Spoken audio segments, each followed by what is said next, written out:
Hey guys, welcome back to my channel. So today we will learn about Brown-Sequard syndrome. In Brown-Sequard syndrome, hemisection of spinal cord happens, means injury to half of the spinal cord at any level, and it can be due to spinal cord tumor, spinal cord trauma, degenerative disc disease, or spinal cord ischemia.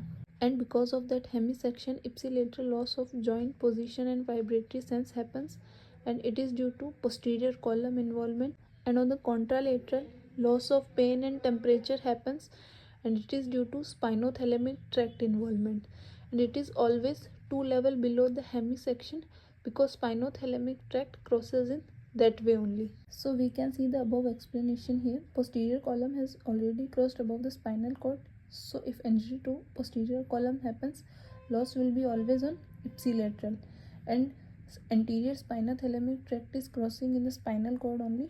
So if injury to spinothalamic tract happens, loss will be always on contralateral. So now the hack of Brown-Sequard syndrome, and we know that the question revolves only around ipsilateral loss or contralateral loss.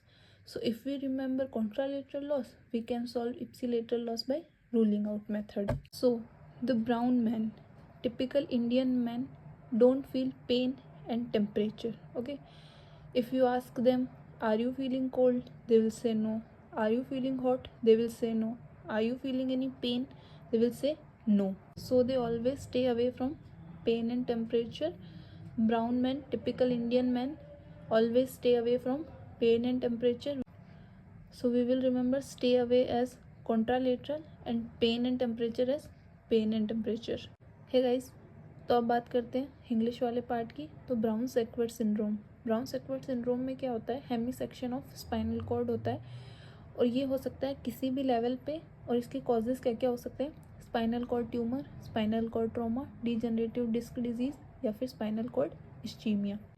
अब इसमें क्या होता है कि जिस side Hemy section हुआ है एप्सिलेटरल, उस साइड में जाएगा जॉइंट पोजीशन और वाइब्रेटरी सेंस पोस्टीरियर कॉलम के इन्वॉल्वमेंट की वजह से, और अपोजिट साइड में दो सेक्शन नीचे जाएगा पेन और टेम्परेचर स्पाइनोथैलेमिक ट्रैक्ट के इन्वॉल्वमेंट की वजह से. और इसका एक्सप्लेनेशन हम यहाँ पे देख सकते हैं. पोस्टीरियर कॉलम क्या होता है कि ये ना स्पाइनल कॉर्ड के ऊपर ही क्रॉस कर जाता है. तो जब भी पोस्टीरियर कॉलम इन्वॉल्व होगा, सेम साइड इप्सिलेटरल में जाएगा proprioception, fine touch, vibratory sense और 2 पॉइंट डिस्क्रिमिनेशन. और स्पाइनोथैलेमिक ट्रैक्ट क्या होता है, ये स्पाइनल कॉर्ड में ही क्रॉस करता है. तो जब भी स्पाइनोथैलेमिक ट्रैक्ट इन्वॉल्व होगा तो कॉन्ट्रालेटरल लॉस होगा पेन और टेम्परेचर का. तो अब हमारा निमोनिक है कि जो ब्राउन मैन होते हैं, typical Indian man, they don't feel pain और टेम्परेचर. जब भी आप उनसे पूछोगे कि आपको ठंड लग रही है, आपको गर्मी लग रही है, आपको पेन हो रहा है, वो हमेशा क्या कहेंगे, नहीं. तो हम याद करेंगे, जो ब्राउन मैन होते हैं they always stay away from pain and temperature. तो स्टे अवे से हमारा हो जाएगा कॉन्ट्रालेटरल, और पेन टेम्परेचर से हमारा हो जाएगा पेन टेम्परेचर. तो इससे हमें याद हो जाएगा कि जो कॉन्ट्रालेटरल लॉस होता है वो हमेशा पेन और टेम्परेचर का होता है. तो ऐसे हम रूल आउट करके इप्सिलेटरल लॉस भी आराम से सॉल्व कर सकते हैं. Thank you so much guys.